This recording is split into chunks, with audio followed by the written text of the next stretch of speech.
Então, temos muito para aprender aqui em Atos dos Apóstolos. Capítulo de número 1, a partir do versículo de número 14, o discurso de Pedro.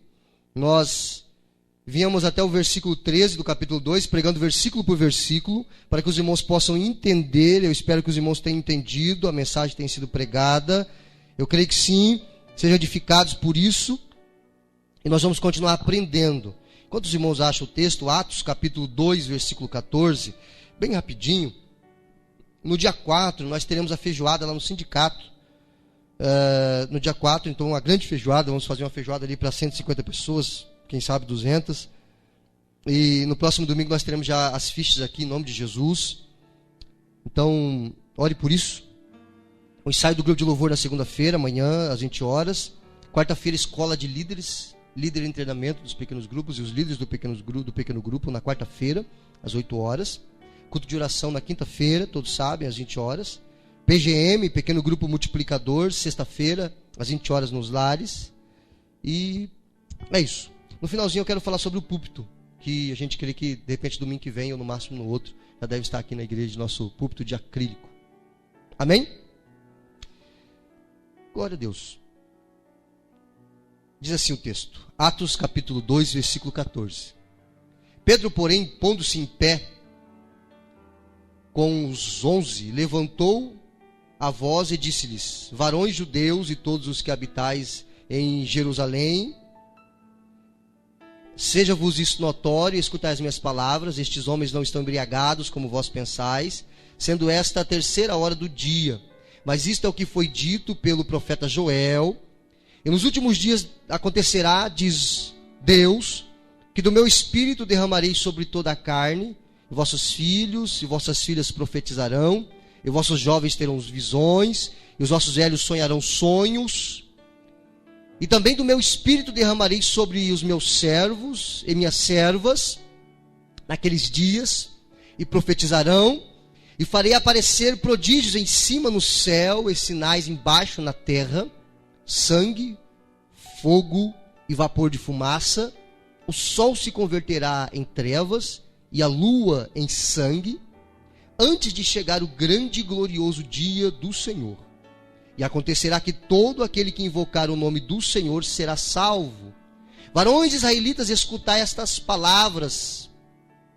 A Jesus Nazareno, varão aprovado por Deus entre vós, com maravilhas, prodígios e sinais, que Deus por ele fez no meio de vocês, como vocês mesmos bem sabeis, a este que vos foi entregue pelo determinado conselho e presciência de Deus, tomando-o vós, o crucificastes e matastes pelas mãos de injustos, ao qual Deus ressuscitou, soltas as ânsias da morte, pois não era possível que fosse retido por ela. Porque dele disse Davi: sempre via diante de mim o Senhor, porque está à minha direita, para que eu não seja comovido. Por isso se alegrou meu coração, e a minha língua exultou, e ainda a minha carne há de repousar em esperança. Pois não deixarás a minha alma no Hades, nem permitirás que o teu santo veja corrupção. Fizeste-me conhecidos os caminhos da vida, com a tua face me encherás de júbilo. Varões irmãos, seja-me lícito dizer-vos livremente acerca do patriarca Davi, que ele morreu e foi sepultado entre nós, e está até hoje a sua sepultura. Sendo, pois, ele profeta, e sabendo que Deus lhe havia prometido com juramento que do fruto de seus lombos, segundo a carne, levantaria o Cristo para o assentar sobre o seu trono. Nesta previsão disse da ressurreição de Cristo, que a sua alma não foi deixada no Hades, nem a sua carne viu a corrupção. Deus ressuscitou a este Jesus, do que todos nós somos testemunhas, de sorte que, exaltado pela destra de Deus e tendo recebido do Pai a promessa do Espírito Santo, derramou isto que vós agora vedes e ouvis.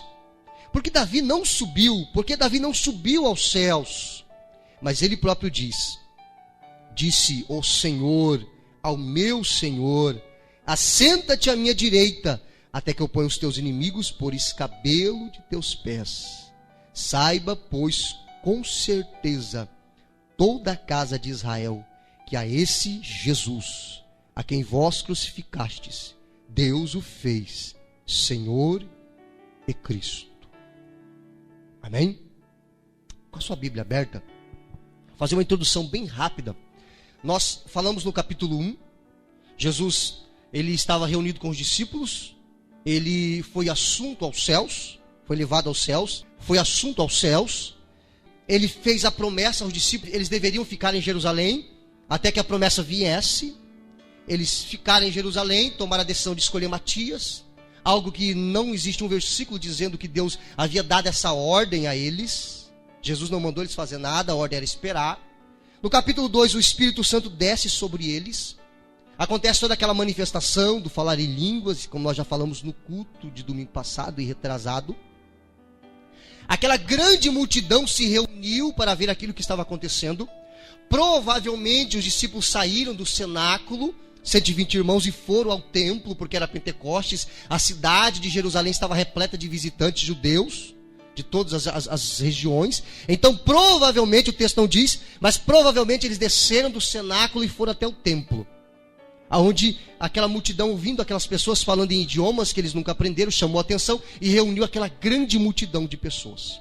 Agora, o texto que nós lemos a partir do versículo 14, Pedro aproveita a oportunidade, aquele número imenso de pessoas diante dele, para pregar o evangelho e anunciar quem é Jesus.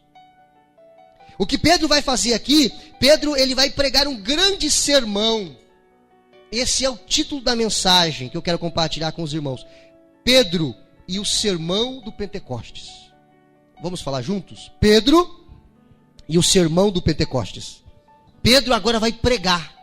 O mesmo Pedro que se levantou para escolher, para liderar a escolha de Matias.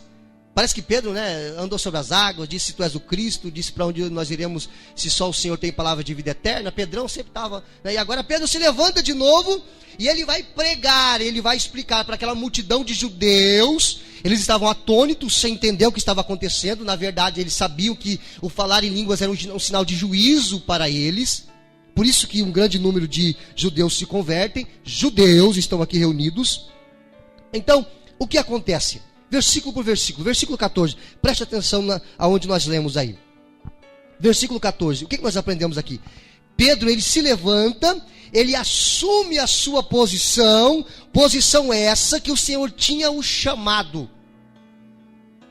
Jesus chamou Pedro para quê? Para ser um pregoeiro do evangelho. Jesus chamou Pedro para ser líder de um pequeno grupo. Jesus chamou os demais discípulos para a mesma função. No versículo 14 diz assim: Pedro, porém, pondo-se em pé.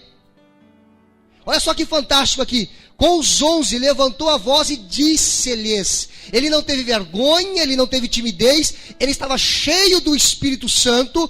Ele se coloca em pé e ele começa a pregar aos irmãos judeus. Ele diz: varões judeus e todos os que estão em Jerusalém, seja-vos isto notório e escutai as minhas palavras. Pedro, ele assume, a primeira lição que a gente pode aprender aqui, Pedro assume a posição para a qual o Senhor o havia chamado. Amém? Está muito fraco o seu amém, amém? Pedro assume a posição para a qual o Senhor o havia chamado. O mesmo Pedro que havia negado Jesus 3 vezes. O mesmo Pedro que liderou a escolha de Matias. O mesmo Pedro que andou sobre as águas e afundou. O mesmo Pedro que disse: tu és o Cristo, o Filho do Deus vivo. O mesmo Pedro que errou, que acertou, ainda é o mesmo Pedro. Com falhas, com erros, imperfeito, mas ele se levanta e ele assume a posição que o Senhor havia separado para ele. Amém? A pergunta é: qual é a posição que Deus tem preparado para você? De que forma Deus tem te colocado no corpo de Cristo e qual é a sua ocupação? Se você é membro do corpo de Cristo, você tem uma função. Pedro, ele assume a responsabilidade que o Senhor lhe deu, e ele se levanta e começa a pregar o evangelho. qual é o lugar que o Senhor tem me colocado? Qual é o lugar que o Senhor tem te colocado? O primeiro pequeno grupo, que você é líder, é a sua casa. Amém? Esse é o primeiro pequeno grupo. Você é como o irmão Vanderlei disse, o facilitador. Amém? Deus te colocou lá para facilitar as coisas. Deus, Ele requer de mim e de você, assim como Ele cobrou de Pedro, que nós assumamos a nossa posição diante do reino do Senhor, e começa onde? Na nossa casa. Lá é o nosso primeiro pequeno grupo. Você é o facilitador. Bate no peito assim com carinho. Só quem almoçou hoje, eu sou o facilitador da minha casa. Diga assim, dos relacionamentos. Deus não te chamou para complicar nada. Deus te chamou para facilitar. E quantas vezes a gente dificulta as coisas, não é verdade? Quantas vezes a gente dificulta as coisas? Nosso orgulho, a nossa soberba, a nossa vaidade, o nosso eu não nos deixa abaixarmos, descermos e reconhecer que o Senhor nos colocou lá para sermos facilitadores. Pedro afirma que aqueles homens, no versículo 15, vamos ler junto no versículo 15, Pedro começa a pregar e a explicar dizendo, olha, esses homens não estão bêbados, porque é a 3ª hora do dia, ou seja, 9 horas da manhã. Naquela época, 9 horas da manhã, ninguém estava bêbado ainda. Hoje, né, tem pessoas que passam 24 horas bêbados, não é verdade? Mas naquela época não, 9 horas da manhã era muito cedo para estar embriagado. E aqueles homens que ouviram, aqueles 120 irmãos falando em idiomas diferentes que eles não haviam aprendido, eles disseram, esse povo está tudo bêbado. Aí Pedrão vai lá pregar e diz assim, não, eles não estão bêbados, tá, como vocês estão pensando. Versículo 16, mas isto é o que foi dito pelo profeta Joel. Agora Pedro vai pegar aquelas manifestações que aconteceram e ele vai dizer que é o cumprimento da profecia de Joel. E é o que ele vai dizer no versículo 17. A promessa profetizada por Joel começa a se cumprir. Começa. Amém? Não se cumpriu toda ali. Começa a se cumprir. Porque ela termina com o grande e terrível dia do Senhor, do versículo 20. Olhe na sua Bíblia, versículo 20. O sol se converterá em trevas e a lua em sangue antes de chegar o grande e glorioso dia do Senhor. Quem lembra do eclipse da lua de sangue? É aquilo ali, tá? A lua não vai virar sangue. Tá? É aquilo ali. Eu creio que é um eclipse parecido com aquele ali. Ou seja, os sinais estão acontecendo. Os sinais estão acontecendo. Então, no versículo 17 ao versículo 21, Pedro vai explicar que o que estava acontecendo era um cumprimento da promessa de Joel. E nos últimos dias acontecerá, diz Deus, que do meu espírito derramarei sobre toda a carne. Parênteses. No Antigo Testamento, o Espírito Santo só via sobre reis, profetas e sacerdotes. Para um propósito específico. Amém? Agora, na nova aliança, o Espírito Santo vem habitar em nós. O Espírito Santo vem habitar naquele que é salvo. Ele mora naquele que é salvo. Ele habita naquele que é salvo. É isso que ele está dizendo aqui no versículo 17. O Senhor vai derramar o seu Espírito sobre toda a carne. A linguagem toda a carne aqui quer dizer aqueles que são salvos. E os vossos filhos e vossas filhas profetizarão, vossos jovens terão visões, vossos velhos sonharão sonhos. E também do meu espírito derramarei sobre os servos, sobre minhas servas, naqueles dias e profetizarão. E farei parecer prodígios em cima no céu, e sinais embaixo da terra, sangue, fogo e vapor de fumaça. Versículo 17 e 18, nós vemos que está se cumprindo. Está se cumprindo, desde o Pentecostes até agora. Agora o versículo de número 19, ele diz, farei aparecer prodígios em cima no céu, embaixo na terra, sangue, fogo, vapor de fumaça, sol se converterá em trevas, a lua em sangue, antes que venha o glorioso dia do Senhor. Quando será o glorioso dia do Senhor? A grande tribulação, a vinda do Senhor. A vinda do Senhor. O período de juízo de Deus sobre a humanidade. Ou seja, tudo começou em Pentecostes. Nesses 2000 anos de história, e vai se encerrar com o glorioso dia do Senhor, onde o Senhor derramará o seu juízo sobre este mundo pecador e ímpio. Amém? Os irmãos estão entendendo? Do versículo 17 ao 18, que nós lemos, esses sinais vêm acontecendo desde o Pentecostes, sinal no sol, sinal na lua, e diz no versículo de número 21, isso aqui é fantástico, e acontecerá que todo aquele que, quem pode completar? Será salvo. Tem que pagar alguma coisa? Não. Tem que ser crucificado? Não. Jesus já pagou todo o preço e Jesus já foi crucificado. Todo aquele que invocar o nome do Senhor, que crê no Senhor, que confessar o Senhor Jesus como Salvador, que se render diante do Senhor e entender que Ele é pecador, que Ele é falho, que Ele não consegue chegar aos céus pelos seus méritos, e reconhecer que Jesus é o caminho, a verdade e a vida, será salvo. Amém? Será salvo. A salvação é simples. Eu preciso crer. Eu preciso exercer a minha fé em Jesus. Eu preciso crer, entregar os meus caminhos e andar nesse caminho do Senhor. Serei salvo. Serei perfeito? Não. Aqui não. Mas eu busco, eu luto, eu ando todos os dias. O meu alvo é Jesus. Ser parecido com Ele. Amém?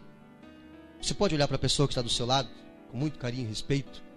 Olha na bolita dos olhos dela com respeito e carinho e vê se ela se parece com Jesus. Só olha e vê se ela se parece com Jesus. Amém? Nosso alvo é nos parecermos com Cristo. Versículo 22 ao versículo 24. Pedro chama a atenção dos israelitas para ouvir a mensagem. Varões israelitas, escutai estas palavras a Jesus Nazareno, varão aprovado por Deus, entre vós com maravilhas, prodígios e sinais que Deus por ele fez no meio de vocês, como vocês mesmos bem sabeis. Pedro está dizendo, Jesus fez sinais no meio de Israel, vocês não têm desculpa. Verso 23, a este que vos foi entregue pelo determinado conselho e presciência de Deus, tomando-o vós, o crucificastes e matastes pelas mãos de injusto. O que é isso? A morte de Jesus não foi um acidente. Foi um plano eterno estabelecido por Deus antes da eternidade passada. Não foi um acidente. A nossa salvação não foi um acidente.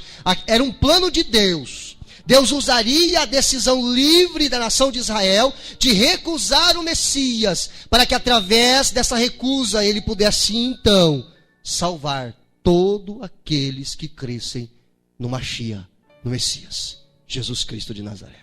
Versículo 23 continua, 24. Ao qual Deus ressuscitou, solta as ânsias da morte, pois não era possível que fosse retido por ela. Ele diz, Israel, Jesus fez sinais, vocês não têm desculpa, vocês não creram porque o coração de vocês era duro, Jesus fez sinais. Pedro lembra que Davi morreu e jamais ressuscitou no versículo 29, vamos ler para você entender. Está escrito assim, versículo 25, Pedro agora vai pegar uma profecia do Velho Testamento e vai dizer que Davi estava falando do Messias. Ele vai dizer, Davi não estava falando de si mesmo. Davi, mesmo sem saber, Davi estava falando do Messias. Porque dele disse Davi.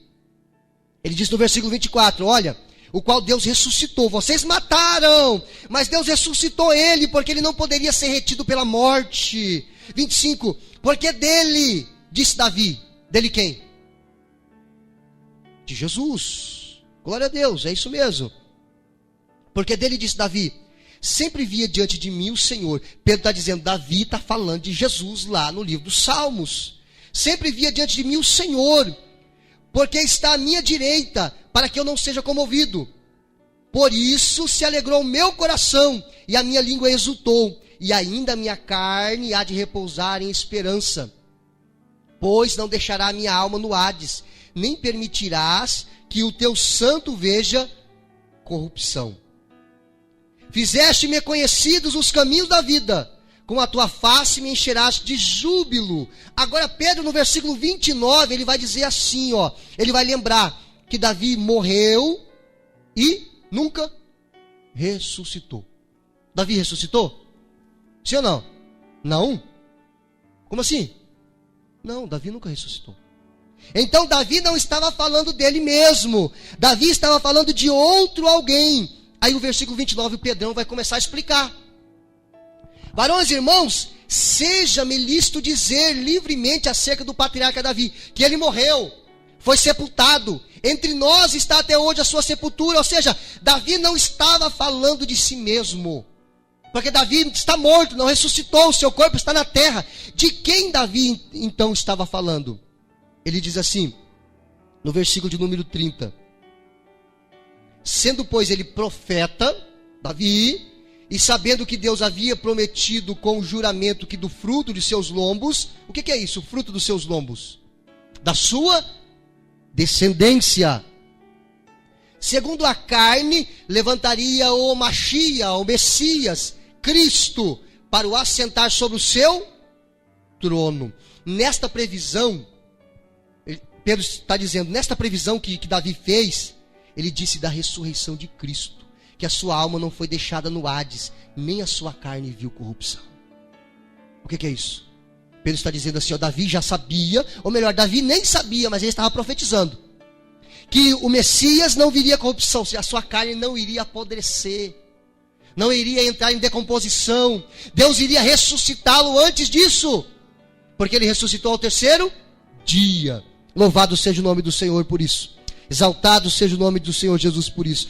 Deus prometeu a Davi um descendente que se assentaria no trono para sempre.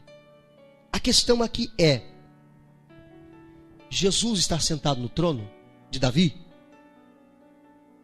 Vamos lá, irmãos. Sim ou não? Não. Jesus se assentou no trono de Davi aqui na terra? Também não. Se cumpriu essa profecia então? Ainda não. E agora? Como que é? Vai se cumprir. Vai se cumprir? O trono de Davi está no céu? Vamos lá, irmãos. Está no céu? Onde é que está o trono de Davi? Onde é que Davi reinou? Na terra. Essa profecia vai ter que se cumprir. Amados, não sei se você sabe, mas nós vamos reinar com Jesus.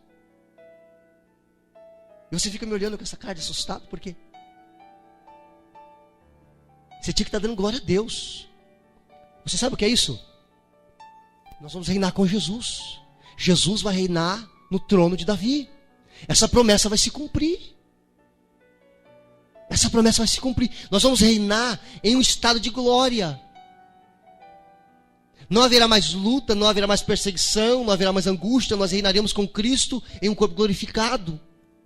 A igreja reinará com Cristo. Nós somos a noiva de Cristo. Reinaremos com Ele, amados. A nossa vida aqui é muito passageira, mas o que está esperando por nós é um reino eterno que não terminará, que não acabará. Nós reinaremos com Cristo. Ele se assentará no trono de Davi e o próprio Davi vai lhe render homenagens. Amém? Você quer reinar com Jesus?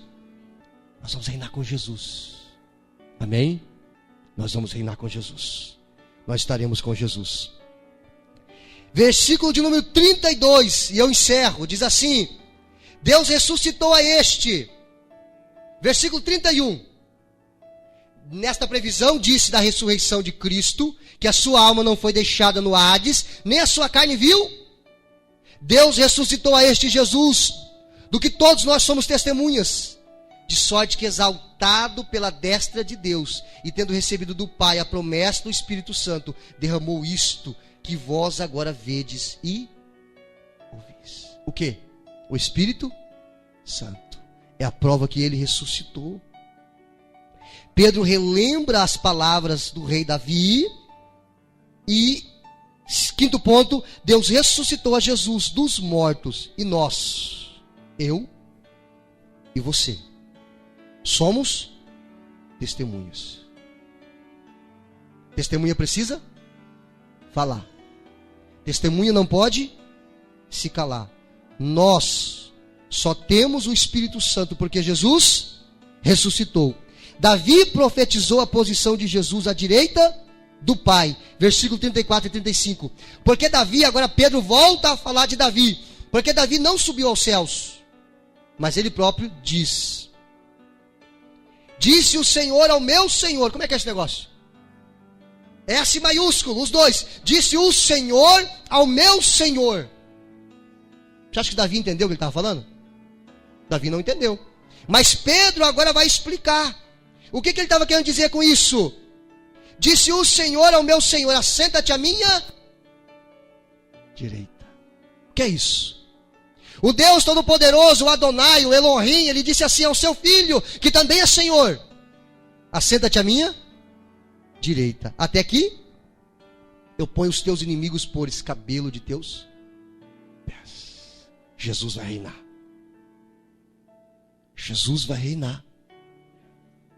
Jesus vai reinar. Jesus vai reinar, irmãos. Jesus vai reinar. E nós reinaremos com Ele. Jesus reinará. Todos os inimigos serão colocados aos pés do Senhor. Aí o versículo 36 eu encerro, diz assim. Esse é maravilhoso. Saiba, pois, com certeza. Pedro vai encerrar o sermão que ele está pregando aos centenas de irmãos, ou centenas de judeus que estavam ali, milhares de judeus, porque 3.000 se converteram. Ele disse assim: saiba, pois, com certeza, toda a casa de Israel, que a esse Jesus, a quem vocês crucificaram, mataram, Deus o fez Senhor e Cristo. Aleluia. E aqui ele encerra o sermão. E no versículo 37 nós continuaremos na próxima semana. Jesus, Ele é o Senhor e Cristo. Pedro afirma com toda certeza a todo Israel que Jesus é o Messias. Quem é Ele para você? Quem é Jesus para mim?